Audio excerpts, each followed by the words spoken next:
Y seguimos hablando sobre las neurodiversidades y ahora vamos a hablar sobre lo que es el TDA y el TDAH. Y seguramente has escuchado que todos los niños son inquietos, que es normal, que es una etapa, que se les va a ir pasando, ¿no? Que incluso es una falta de autoridad o de límites por parte de los padres. eh, y que todos estos síntomas que te voy a mencionar a continuación son algo que se va a ir quitando. Y esos son algunos de los mitos que encubren cierta realidad, ¿no? Es cierto, vamos a ir viendo un poquito de las estadísticas, que es un diagnóstico que en algún momento se piensa, o desde un lugar se piensa, que podría estar sobrediagnosticado, pero que al mismo tiempo no ha tenido tanta importancia y que puede estar es, infravalorado en muchos sentidos, ¿no? Entonces, ¿qué es el TDAH? Con o sin H, ¿no? Es trastorno de déficit de atención con o sin hiperactividad. Y es un trastorno neurológico que hace que tengan una forma de pensamiento no lineal, ¿no? Que no tienen rutinas o estructuras de lo que nosotros podríamos considerar como lo habitual. Algunas de las características son que tienen dificultad para poner atención, ¿no? Y como bien sabemos o puedes imaginarte, la atención es el primer paso para poder llevar a cabo el aprendizaje. Es también una de las habilidades que se requieren para la comunicación social y todas las características básicas que tenemos y que conllevan la vida adulta, ¿no? Por lo tanto, ¿no? También como son personas que tienen toda esta parte de acá enfrente, que es la corteza prefrontal, poco desarrollada o de una manera que no entendemos de todo, que está cableada, digamos, de una manera distinta, por no querer como decir, cuando decimos que no está del todo desarrollado, ¿no? Tendemos a pensar como, ay, pobrecitos, ¿no? Quedaron cuchos. Y es por esto que también se considera que es algo que se puede ir disminuyendo con el paso de los años. Como ya te he hablado y te he explicado en otros videos, toda esta área de acá es algo que no termina de formarse, sino hasta después de la adolescencia.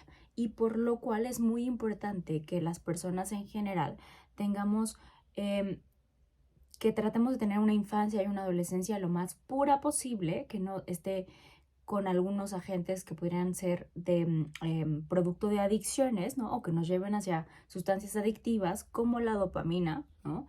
Que es todo lo que se segrega en ese proceso, porque eso modifica la forma en la cual nuestro cerebro, nuestro locus de control, se cablea permanentemente.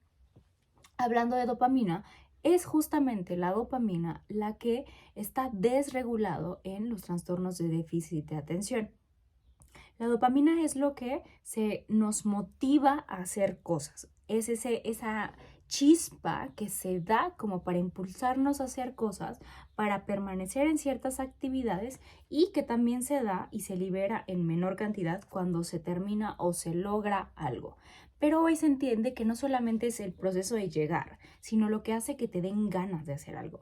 Y es por eso que los niños con hiperactividad empiezan muchas cosas, pero no alcanzan a poder mantenerlas, sostenerlas, generar hábitos a través de eso y poder liberar la dopamina final, que es la recompensa de haber logrado ciertas cosas, ¿no?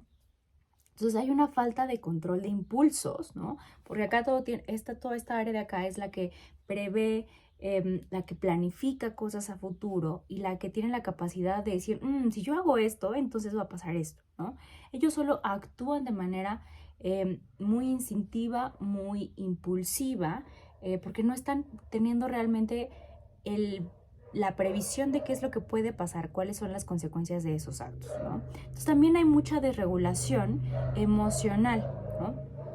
Esta parte de acá es la que piensa sobre lo que está sintiendo. Entonces, sí están activados los sentimientos, están a brote, ¿no? Digamos, están como muy a flor de piel, pero no hay esta otra parte que los puede interpretar, que les puede dar sentido, que los puede de alguna forma ir encauzando, ¿no? Entonces, hay también, por ejemplo, dificultades en la escuela para completar, perdón, las tareas. Repito, esto de que empiezan muchas cosas, pero todo les llama tanto la atención, hay tantos estímulos para ellos que no pueden concentrarse, ¿no? No pueden centrar su atención en una sola cosa. Algunas de las características que tienen es que con el paso del tiempo se dan cuenta de que empiezan a generar movimientos, ¿no? Para poder compensar la falta de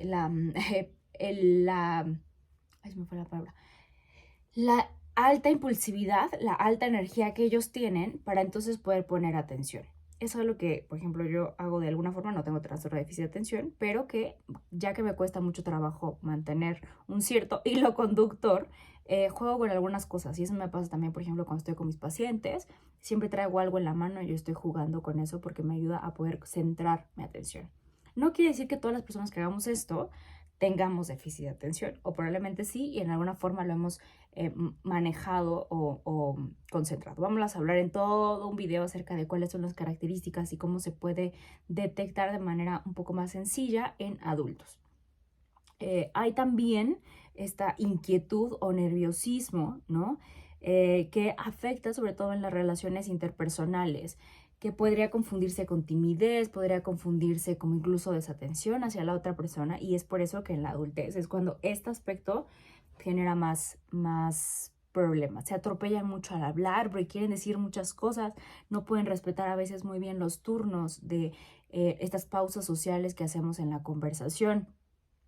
Es que es como si tuvieran muchísimo talento, ¿no? Toda la música, todos los artistas que tú quieras, pero no hay esta parte que sería el director de la orquesta, que es el que da sentido para que no todo se atropelle, ¿no? Es como querer hacerlo todo y realmente no terminan mucho, ¿no? No terminan casi nada. Entonces, esta falta de atención y hiperactividad puede y se disminuye en algunos temas selectivos para los cuales son muy buenos, ¿no?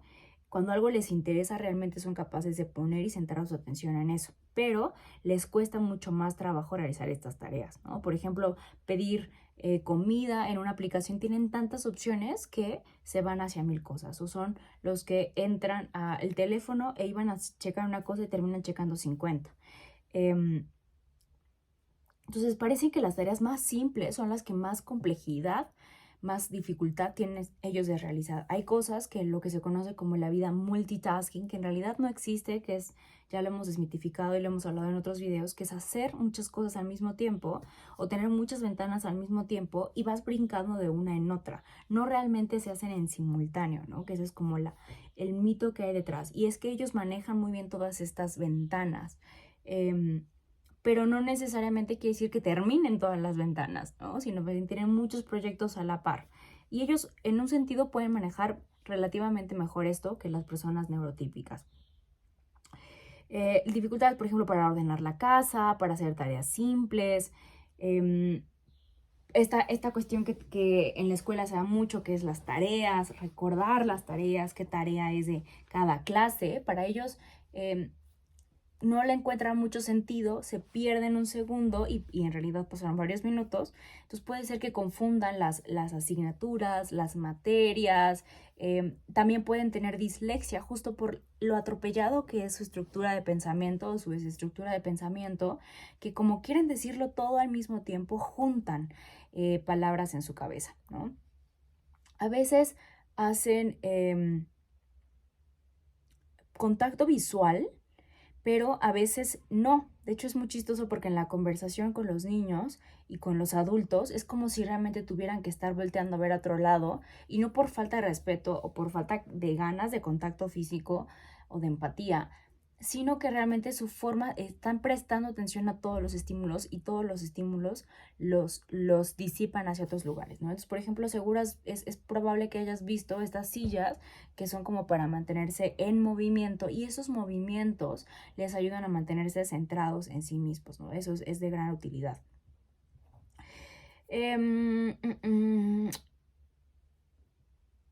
Por ejemplo, en la escuela, todas esas características pueden ser tomadas como groseras, ¿no? O por no poner atención. Esto de los movimientos repetitivos, estereotipados, se llama stimming, que en los adultos, o el más común es estar moviendo la rodilla, que ni siquiera se dan cuenta. Pero también pueden ser, por ejemplo, vocalizaciones sin sentido. Esas son algunas de estas, vamos a ir viendo un poco más y a más detalle cada una de estas en otros videos. Y las causas, en realidad, hoy lo que se sabe es que es principalmente un componente genético hereditario de hasta el 50, por lo cual si tú tienes un hijo con trastorno de déficit de atención o tú tienes déficit de atención, es probable que tus padres también lo hayan presentado, ¿no?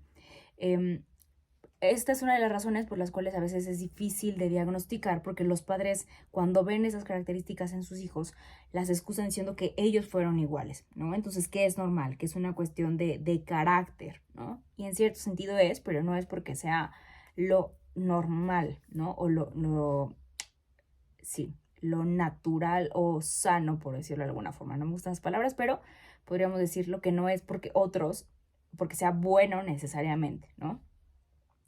También se ha relacionado con causas gestacionales como que sean bebés prematuros o de bajo peso y por eso no alcanza a desarrollarse en su totalidad esta área que es la que termina de desarrollarse en los últimos meses, ¿no? Puede ser también por consumo de alcohol o tabaco, en general por temas de falta de maduración relativo a cualquier otra situación, ¿no? Los circuitos que no funcionan bien, como te mencionaba, son el circuito de la dopamina y la noradrenalina, que son las hormonas que nos ayudan a generar la estimulación. La noradrenalina, como su nombre dice, es un precursor también de la adrenalina. Entonces todo el tiempo están como, ¡ah! Así, ¿no? Digamos un poquito así. Hay una falta de control de las funciones ejecutivas que tiene que ver con todo el lóbulo frontal, también de los ganglios basales y el cerebelo, por algunas cuestiones motoras, ¿no? De la hiperactividad. Y se presume que también tiene que ver con la conexión entre los hemisferios, ¿no? O sea, con todo lo que tiene que ver con la materia gris. En realidad, en cuestiones de prevalencia, es de un 5 al 8% de las personas adultas. Hay mucha dificultad de tener una estadística realmente asertiva porque hay falta de diagnóstico y hay algunos diagnósticos que están errados o que han sido equivocados. Por lo tanto, es importante que también hagas no solamente estudios de observación, es decir, estudios clínicos, sino que hoy en día se tienen varias herramientas que ahorita voy a platicar un poquito en el diagnóstico. Hay comorbilidad con trastornos, por ejemplo, de consumo de sustancias, ¿no? Por justo la impulsividad que tienen, la dificultad que tienen para segregar dopamina, que la buscan constantemente en otras cosas. Lo vamos a seguir viendo en los videos de la adultez.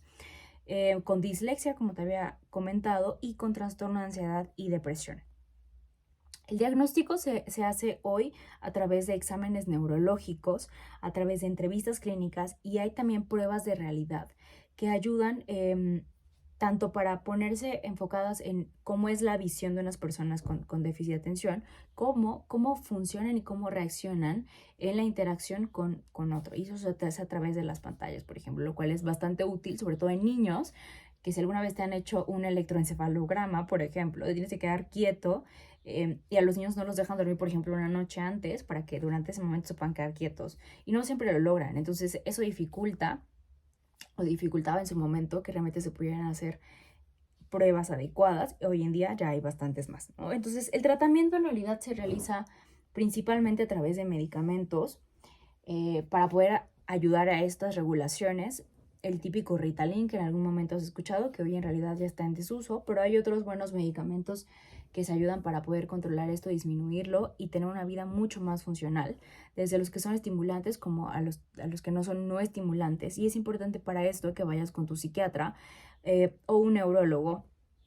Y asimismo se da también terapia de cognitivo-conductual después del medicamento y sobre todo en la adolescencia y en la adultez para enseñarles herramientas para poder regular mejor sus emociones, para poder generar hábitos, estructuras que les ayuden a llevar una vida mucho más eficaz, sería como la palabra.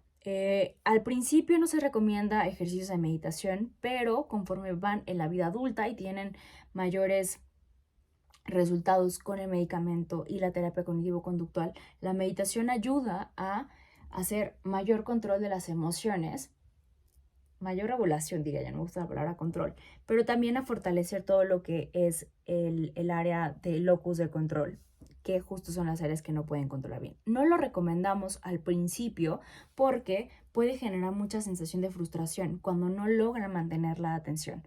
Para las personas neurotípicas puede ser algo difícil, por lo tanto, con mayor razón para una persona con trastorno de déficit de atención. Es importantísimo también que realicen actividad física y música, pero que sea de su interés, ¿no? Esto va a ayudar a quitar un poco de la energía extra, digamos, que tienen y pueden tener dones y talentos increíbles para muchas de estas actividades. Repito, que sean las que a ellos les gustan, porque si no viene de nuevo como la cuestión de quererles imponer cosas y se va desgastando la idea del ser, la idea de la identidad y su capacidad para sentir que son buenos en algo, ¿no?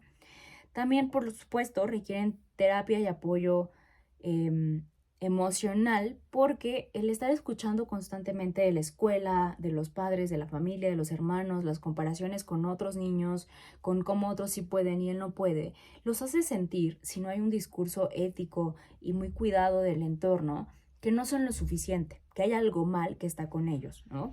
Que nunca van a ser normales, que no van a tener una vida como otras personas cuando no es así, ¿no? Por ahí me preguntaba alguien que si los niños autistas, por ejemplo, pueden tener una vida relativamente normal, ¿no? O igual de plena que otra persona neurotípica. Y en realidad, pues sí, ¿no? Pensemos que las personas neurotípicas no necesariamente tienen una vida bastante plena, ¿no? Hay muchas otras circunstancias que podrían dificultar esto, ¿no? Desde enfermedades a cuestiones biológicas, a la misma forma en la que ellos manejan su vida, ¿no?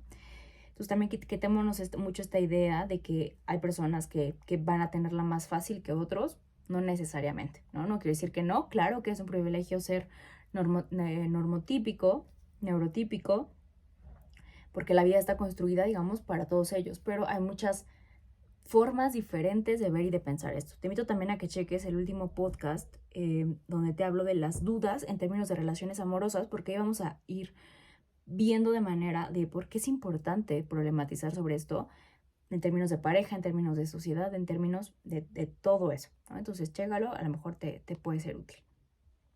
Parte de las consecuencias más dolorosas es el tema de la frustración, ¿no? Esto que te decía, las cuestiones emocionales, de sentirse insuficiente, de sentir que hay algo mal con ellos, de sentir que puedes hacerlo, que deberías de poder hacerlo y que hay un problema con tu falta de voluntad, ¿no?